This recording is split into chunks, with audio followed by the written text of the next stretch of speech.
우리 하나님 말씀 보겠습니다. 하나님 말씀 출애굽기 20장. 하나님 말씀은 출애굽기 20장 14절 한 절만 합니다. 출애굽기 20장 14절 말씀입니다. 출애굽기 20장 14절 우리 같이 한번 읽겠습니다. 시작. 간음하지 말라. 다시 한번 시작. 간음하지 말라. 자, 기도하겠습니다.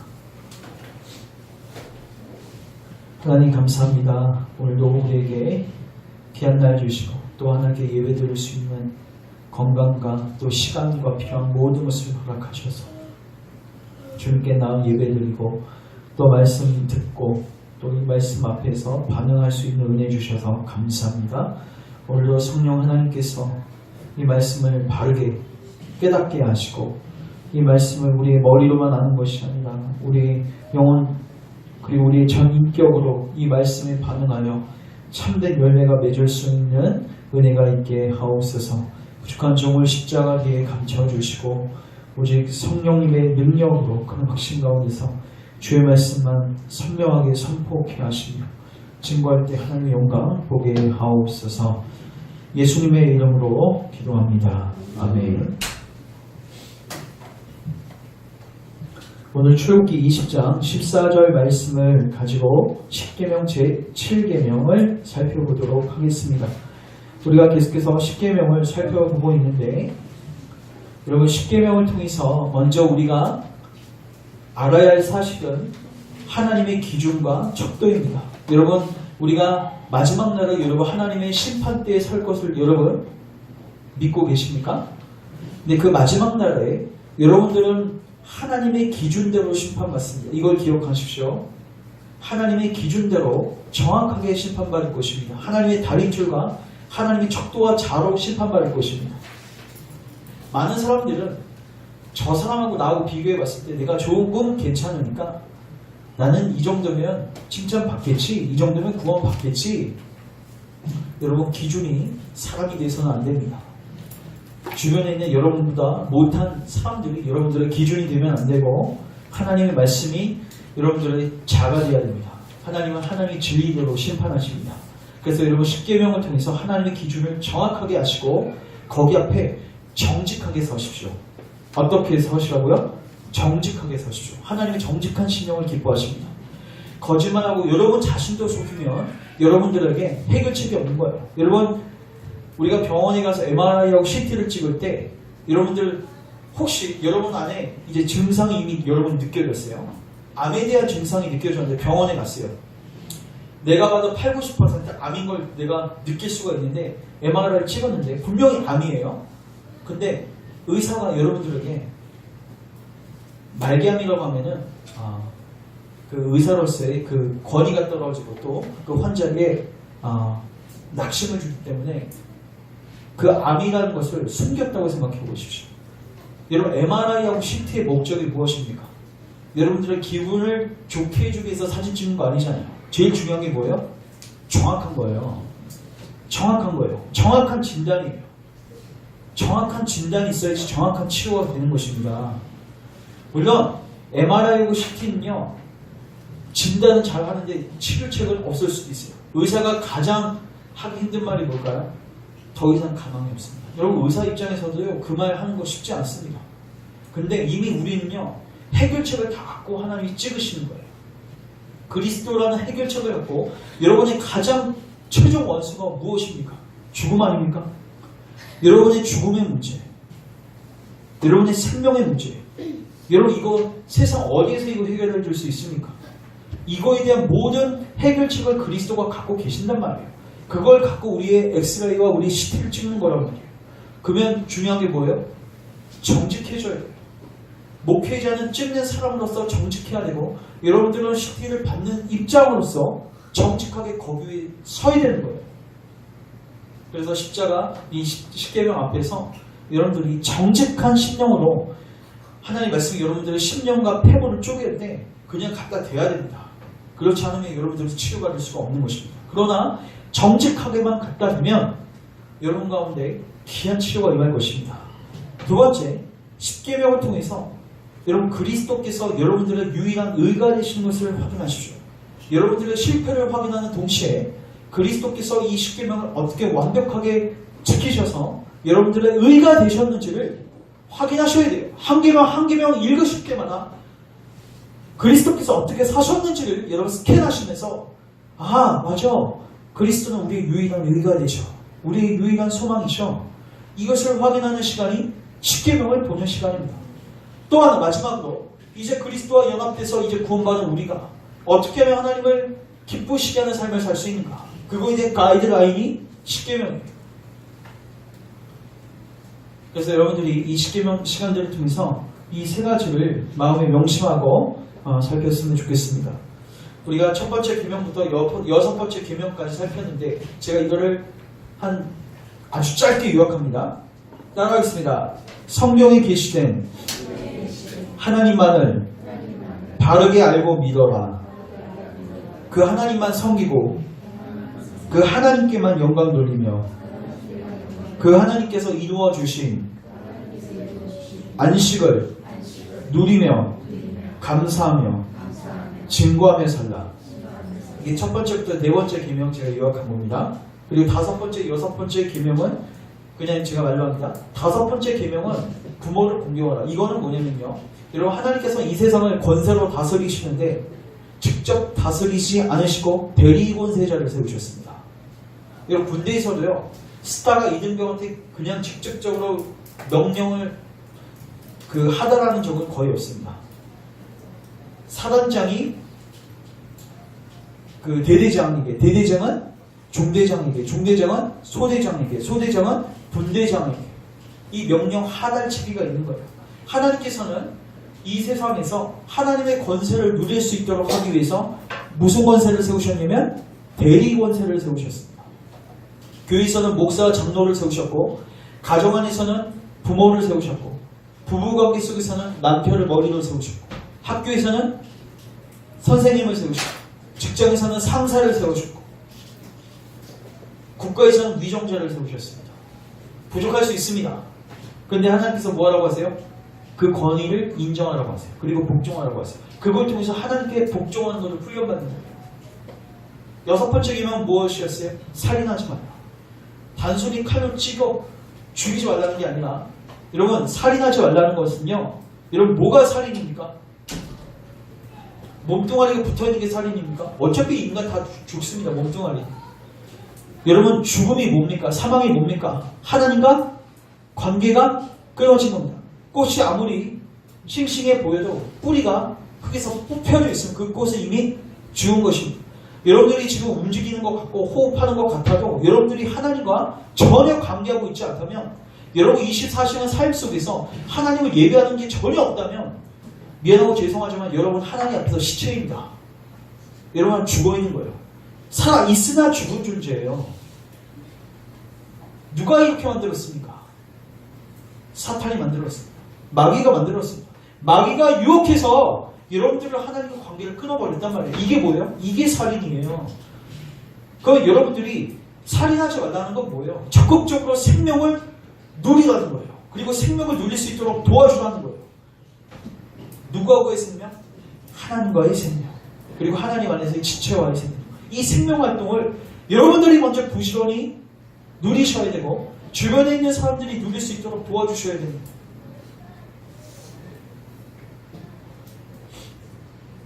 오늘 이제 일곱 번째 계명 같이 살펴보도록 하겠습니다. 따라하겠습니다. 간음하지 말라. 간음하지 말라. 우리는 성에 대해서 상반된 두 가지 경향이 있습니다.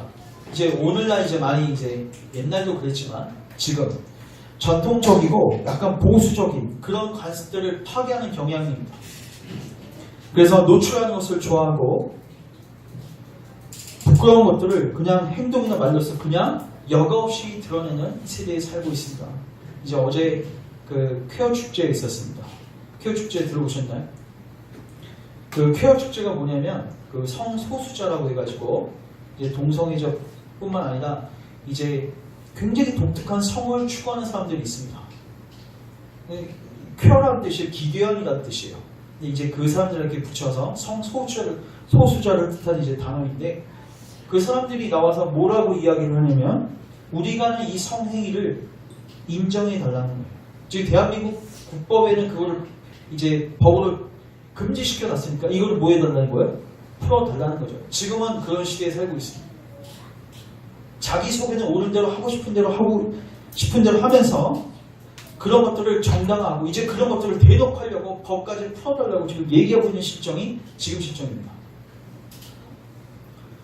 이와 반대의 극단은 뭐냐면 태세적인 성에 대한 접근입니다. 이제 그 초기에 이스라엘 백성 가운데 하나님께서 복음을 허락하시고 교회를 태동하게 하시다가 이 복음이 이방 땅에 들어갔는데 이방 땅이요 여러분 그 하나님을 섬긴 적 들은 적도 없는 땅이니까 얼마나 우상 숭배가 많고 얼마나 음행이 많았겠습니까? 심지어 그 이방 신들은요 신을 섬기면서도 성행위를 하였습니다. 그러니까 얼마나 음란했겠습니까?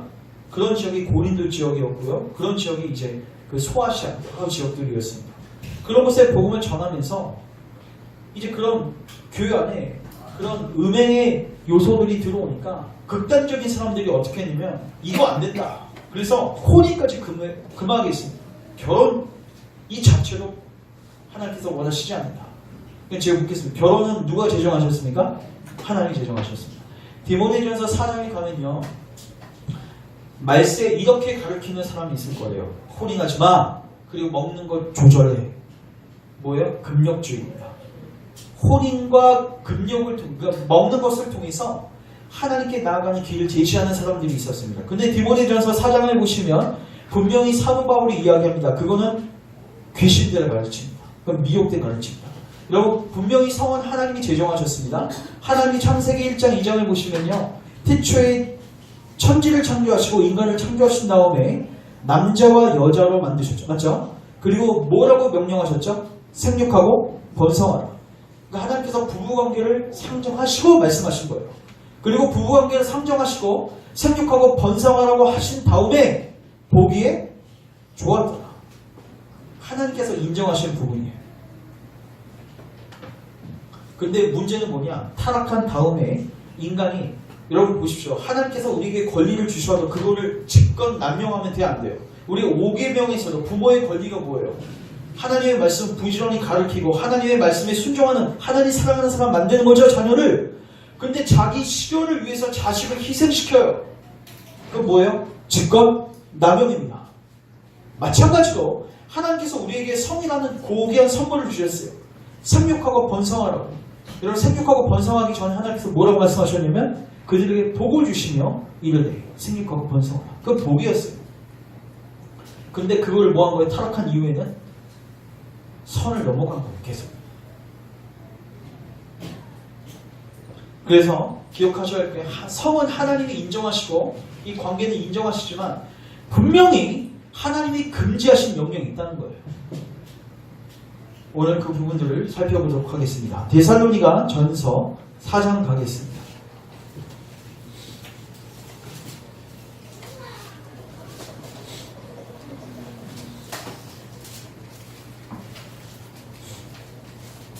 (3, 4, 5)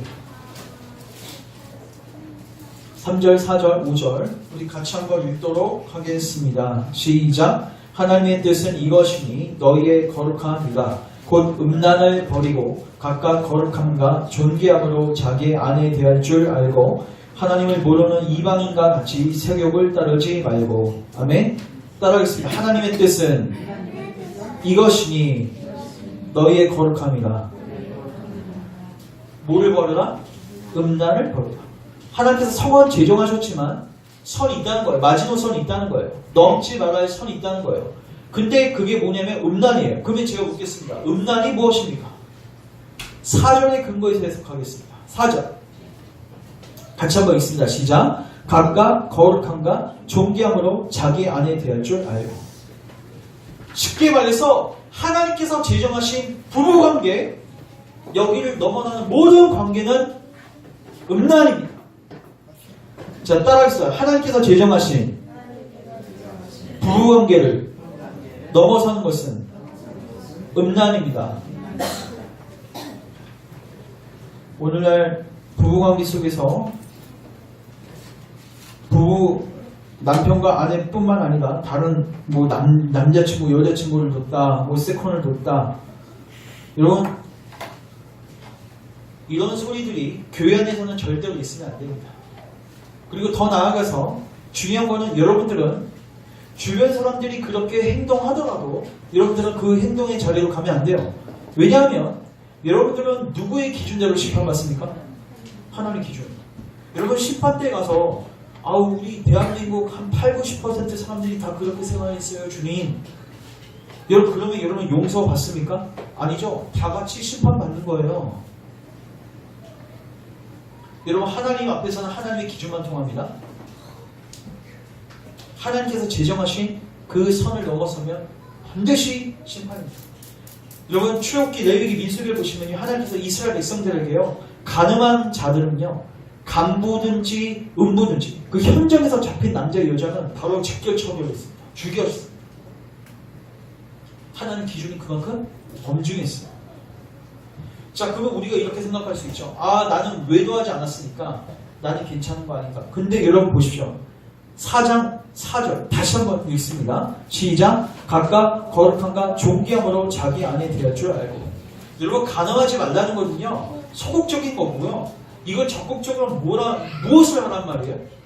당신의 아내를, 당신의 남편을 존귀하게 여기라는 거예요.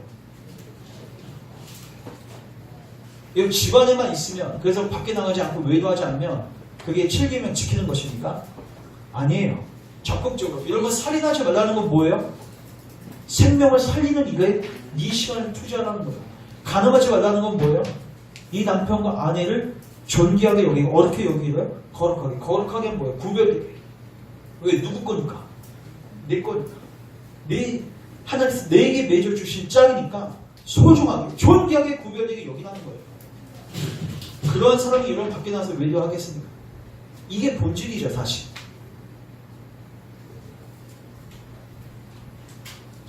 여러분 4절 기준으로 하면은 여러분 한 10년, 20년 되신 부부들은 이거 다 걸려 들어가는 거죠. 존귀하게 여기고 계십니까, 여러분? 정말로? 지금 웃으시는 분은 그렇지 않다는 걸로 제가 알겠습니다. 1년째는 괜찮아요. 한 2년, 나 5년 넘어가고. 근데 저는 아직 결혼 안 해서 모르겠지만, 제 이제 주변에 있는 집사님들과 그걸 보시면요, 한 10년 넘으시면은 별로 존귀하게 대하는 것 같지는 않습니다. 근데 하나님께서 원하시는 자리가 이 자리예요. 근데 왜 이게 중요하냐면, 보십시오. 존귀하게 대하지 않으면 상황만, 조건만 주어지지 않았을 뿐이지, 적당한 상황과 조건만 주어지면 외도할 수 있는 가능성이 다분한 거예요. 그러니까 단순히 나가지 않는 게 중요한 게 아니라, 그 가정 안에서 이게 있냐는 거예요. 신명이 있냐는 거예요. 그럼 어떤 사람은 그래도 나는 남편을 존귀하게 여기고 있습니다, 이렇게 얘기할 수 있는데, 그러면 또 주님은 이렇게 말씀하시죠. 마태복음 5장에 주님께서 마음으로 음욕을 품는 자마다 가늠하였느니라. 그 사람은 나를 못 봐도 내 마음은 주님이 다 보시는 거예요. 여러분 여기까지 가면요, 여러분 가늠자죠. 여러분 전부 다 살인자죠. 우리는 보통 이렇게 쾌원 축제 막 얘기하면 저 나쁜 놈들 하죠. 그리고 누구의 죄는 못 봐요? 자기의 죄는 못 봐요. 왜? 쾌원 축제 하는 사람은 굉장히 독특한 사람들이에요. 동성애자들이고요, 짐승과 교접하고요, 상상을 초월하는 거죠. 그러니까 우리는 이렇게 생각해요. 그들은 죄인이고 나는 뭐다? 의인이다. 근데 그들이 죄인이 맞는데 여러분들이 의인은 아니에요. 이렇게 가면 안 된다고. 그들의 죄를 보는 동시에 누구의 죄를 봐야 돼요? 여러분들의 죄를 봐야 돼요. 쾌어 축제, 동성애자들만 죄인입니까? 하나님께서 한 남자에게 한 여자를, 한 여자에게 한 남자를 주셨습니다. 그리고 둘이를 존귀하게 여기라고 명령하셨습니다. 마음으로부터 사랑하라고 하셨습니다. 여러분 이거 지키고 있냐는 거죠. 지키고 있지 않다면 여러분들도 쾌어 축제에 참여하는 사람들만큼 하나님께 심판받을 것입니다. 우리는 하나님의 이 계명이 떨어질 때마다 누구를 보는데 빠르냐면 주변 사람들을 보는데 빨라요. 근데 여러분 이 하나님의 계명은요, 여러분을 보라고 주어지신 겁니다. 여러분들 봐서 여러분들이 이 죄를 범한 죄인 거를 하나님 고발하시려고, 여러분 남 걱정하지 마십시오. 여러분 죄를 보십시오. 이게 바로 하나님의 기준입니다.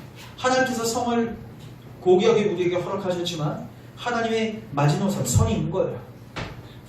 부부관계 한정시키셨고 이 부부관계 속에서도 마음으로부터 그리고 존귀함으로 적극적으로 이 7계명을 지키도록 주님이 말씀하신 거예요. 서로 존중하는 거죠.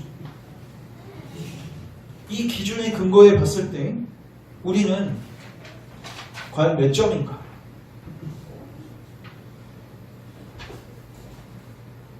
더 나아가서 제가 묻겠습니다.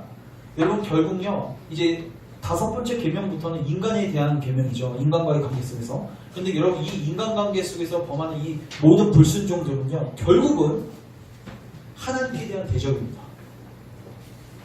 여러분 제가 묻겠습니다. 윗 권세에게 복종하라고 하셨어요. 그 복종하지 않으면요 그 사람은 예를 들어서 여러분들이 목사인데 제가 목사가 하나님의 말씀 정확하게 대언했습니다. 근데 여러분들이 만약에 순종하지 않는 거면 여러분들은 제 말에 안 따르지 않는 겁니까? 아니 하나님의 말씀에 따르지 않는 겁니까? 하나님의 말씀. 자녀가 부모의 말을 안 들어요. 부모의 권위에 복종하지 않는 게 아니라 궁극적으로는 누구예요?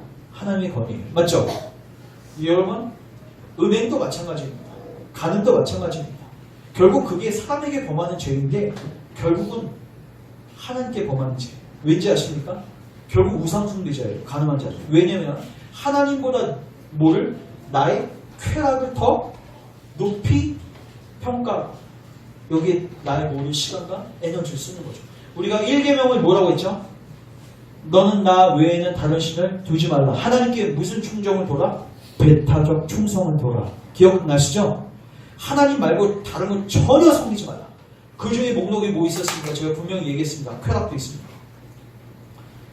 신약 성경에 보면 마지막 때가 되면 쾌락 사랑하기를 하나님 사랑하는 것보다 더하게 될 것이다. 그래서 간음하는 거거든요. 여러분 그래서 간음은요 결국은 하나님 말고 다른 걸 섬기겠다는 거예요. 하나님 말고 내 쾌락을 섬기고 하나님 말고 나 자신을 섬기겠다는 거예요. 결국 우상 숭배예요. 결국 하나님 인정하기 싫으니까 이런 모습으로 드러나게 되어 있는 것입니다. 자, 이 간음죄에 대한 하나님의 판결문을 들어보겠습니다. 에베소서 5장 가보십시오.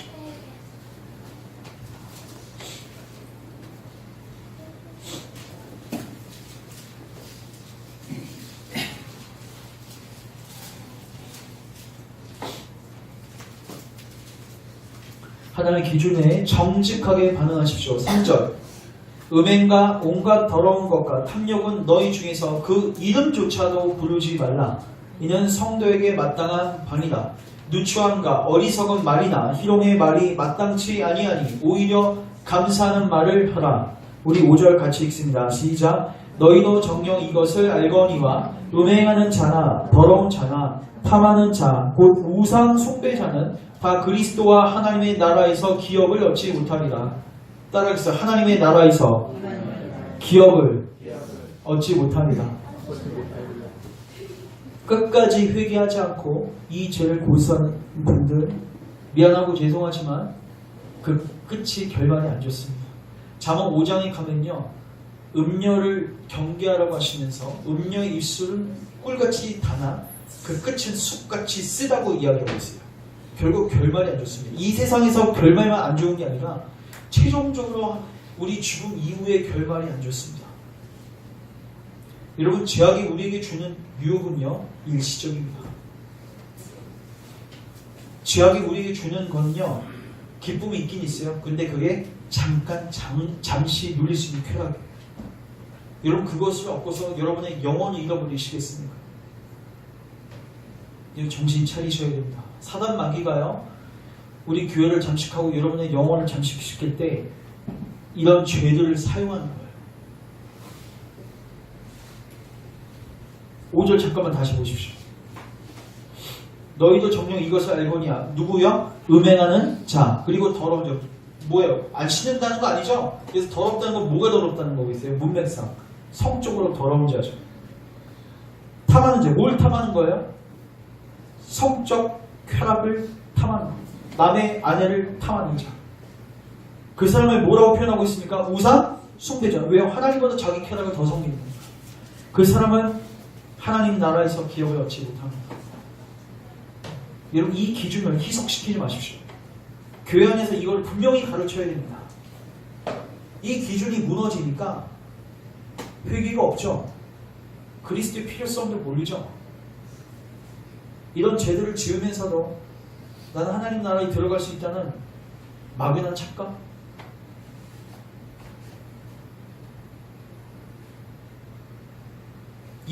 이런 구절이 여러분 성경 얼마나 많이 나오는지 아십니까? 찾지는 않겠습니다. 그냥 들으십시오. 고린도전서 6장에서도 이렇게 되어 있습니다. 불의한 자나 하나님 나라를 유업으로 받지 못할 줄 알지 못하느냐. 미혹을 받지 말라. 속지 말라는 거예요.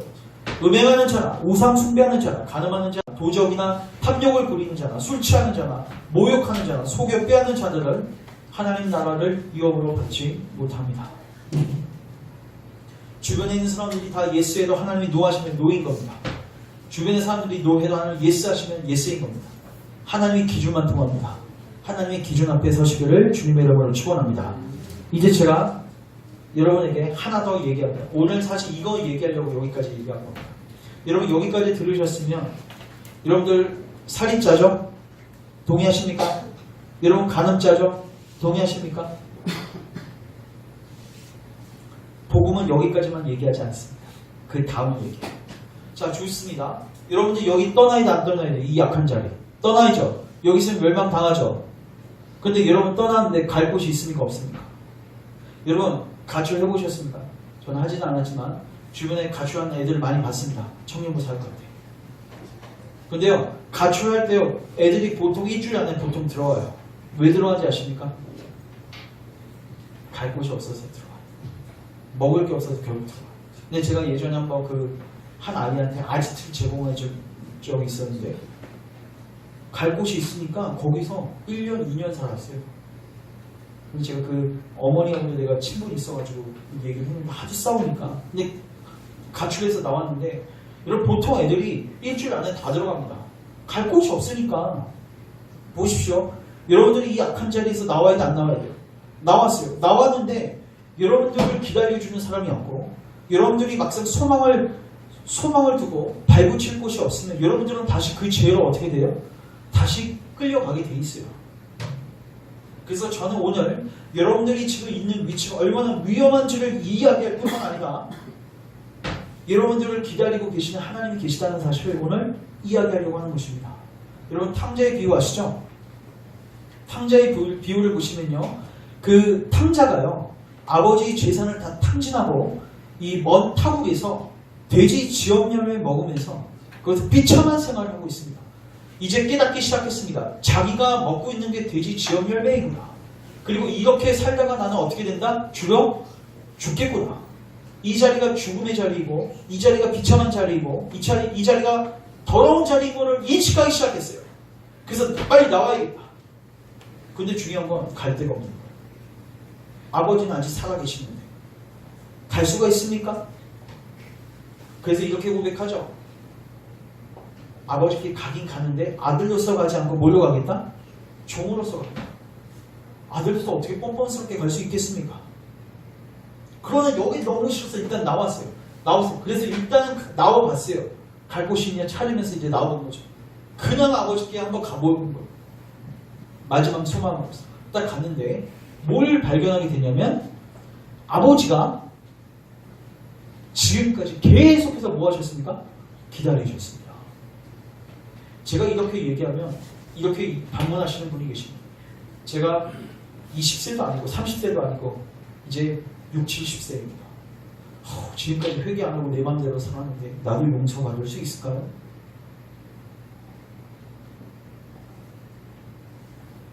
나는 다른 사람들보다 이런 부분에 있어서 더 많은 죄들을 지었습니다. 나 같은 자도 구원받을 수 있을까요? 그분들에게 제가 해줄 수 있는 말이 이겁니다. 하나님께서 당신을 지금까지 기다리셨다는 겁니다. 한 번도 빼놓지 않고 계속해서 기다리셨다는 겁니다. 당신에게는 이제 갈 곳이 있어요, 없어요? 있다는 것입니다. 이게 복음인 것입니다. 하나님의 말씀은 당신이 떠나야 할 자리를 이야기하는 동시에 당신을 기다리고 계시는 하나님을 이야기해 주는 거예요. 당신을 은혜로 기다리고 계시는. 그리고 가기만 하면 그냥 다 용서해 주시고 흰옷을 입혀주시고 잔치를 베풀어 주시는. 이게 뭡니까? 이게 복음이에요. 여러분, 예수님께 가난한 여인이 끌려왔습니다. 다른 사람들은 다 돌을 들고 있었어요. 왜요? 모세오경에 근거하면 가난한 여인은 현장에서 돌 맞아서 죽어야 됩니다. 그때 예수님이 그 여인을 어떻게 하십니까? 나는 너를 뭐하지 않는다? 정죄하지 않는다. 이게 하나님의 선언입니다. 여러분들이 이 악한 길에서 떠나서 누구에게 돌아가면, 하나님께 돌아가면 하나님이 여러분 결단코 정죄하지 않으십니다. 결단코 정죄하지 않으십니다. 근데 돌아갈 때 이거 하나만 더 얘기합니다. 돌아갈 때 중요한 거는 여러분들의 자력으로 나아갈 수 없죠. 아버지께 누구를 의지해서? 그리스도를 의지해서. 왜냐하면 여러분들이 이 죄된 자리를 나올 때 돼지가 여러분들을 놓아주지 않습니다. 꿀꿀거리는 돼지가 넌 날 친구였는데 날 왜 떠나려고 하냐. 넌 여기서 나가려면 넌 죽어야 된다. 죄의 삭은 뭡니까? 사망입니다. 그 자리는 여러분 절대로 죽지 않으면 못 나온 자리입니다. 힘들더라도 죽고 싶지 않습니까? 그 자리에 영원히 살겠습니까? 아니면 어떻게 해서든 죽어서라도 나오고 싶습니까? 근데 여러분 죽음에 여러분 갈 곳도 없는 거예요. 그래서 누가 죽으셨습니까? 예수님이 죽으신 겁니다. 예수님이 죽으심으로써 여러분들은 이 자리를 떠날 수 있는 근거가 회복된 거예요. 그래서 예수님의 죽음을 여러분의 죽음으로 믿음으로 받아들이십시오. 그러면 여러분들은 이 죄된 자리에서 나올 수 있고 죄는 더 이상 여러분들을 잡지 못합니다. 그러나 여러분들이 십자가를 붙들지 않는 이상 죄는 여러분들을 계속 끌어당길 것입니다. 넌 내 친구인데, 넌 내 종인데. 여러분들 이 죄악된 속박 속에서 나올 수 있는 방법은 뭐밖에 없어요? 십자가를 의지해서 예수님의 죽음을 여러분의 죽음으로 받아들이는 거예요. 더 나아가서 예수님 죽기만 하신 게 아니죠. 부활하셨죠? 그래서 예수님 죽으셨을 때 내가 죽었고 예수님 부활하셨을 때 누구로 살았습니까? 나도 살았죠? 그런즉 이제 내가 산 건 아니에요. 내 안에 누가 사신 것이다? 그리스도께서 사신 것이다. 그리스도의 부활 생명이 내 안에 사신다는 거예요. 이걸 여러분 믿으십니까? 그런데 놀랍게도 그 부활 생명은요, 하나님과 친밀한 유죄를 누리는 생명이고 하나님의 사랑을 받는 생명이고 하나님의 공급을 받는 생명이에요. 여러분 믿기만 하면 그 생명을 여러분에게 주시겠다는 거예요. 그럼 더 이상 여러분에게 정죄함이 있습니까? 없습니까? 정죄함이 없다. 결코 정죄함이 없다. 여러분 그 자리에서 뭐가 가능한지 아십니까? 진짜로 그 죄를 끊을 수 있습니다. 여러분 그 가난한 여인에게 예수님이 말씀하셨습니다. 나도 너를 정죄하지 않는다. 그러니 더 이상 죄를 뭐하지 말라? 범치 말라. 그 사람이 죄를 범했을까? 안 범했을까요? 만약에 그 사람이 범하지 않았다면 그 사람은 무슨 동기로 죄를 범하지 않았겠습니까? 하나님 나를 이렇게 사랑하시는데 내가 아버지께 이러한 사랑을 받았는데 같이 한 번으로 족하지 어떻게 두 번 할 수 있어? 여러분 결국 하나님의 사랑이 여러분의 마음을 변화시키는 겁니다. 그래서 오늘 저는 여러분에게 소망을 드립니다. 아버지께 돌아가십시오.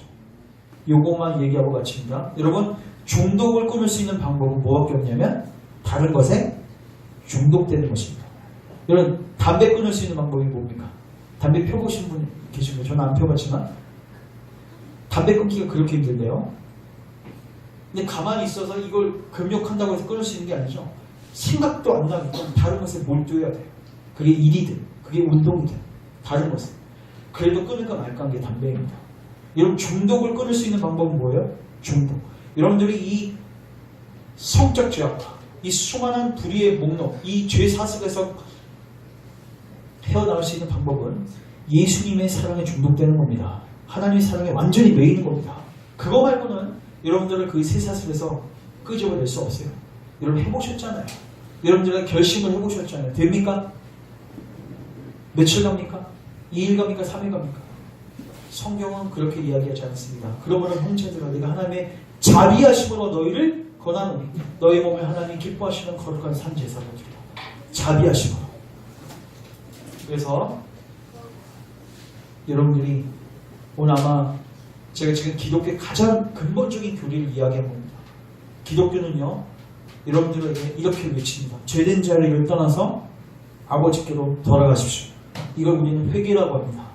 근데 악한 자리에서 떠나서 아버지께 돌아갈 때 그리스도를 의지해서 가는 겁니다. 근데 가면요, 반드시 여러분들은 하나님께서 받아주실 겁니다. 아우, 내 나이가 이렇게 많은데도요, 내가 지금까지 지은 죄가 너무 큰데도요, 용서받을 수 있을까요? 예, 있습니다. 언제까지요? 여러분들의 생명이 붙어있을 때까지는 회개의 기회가 주어집니다.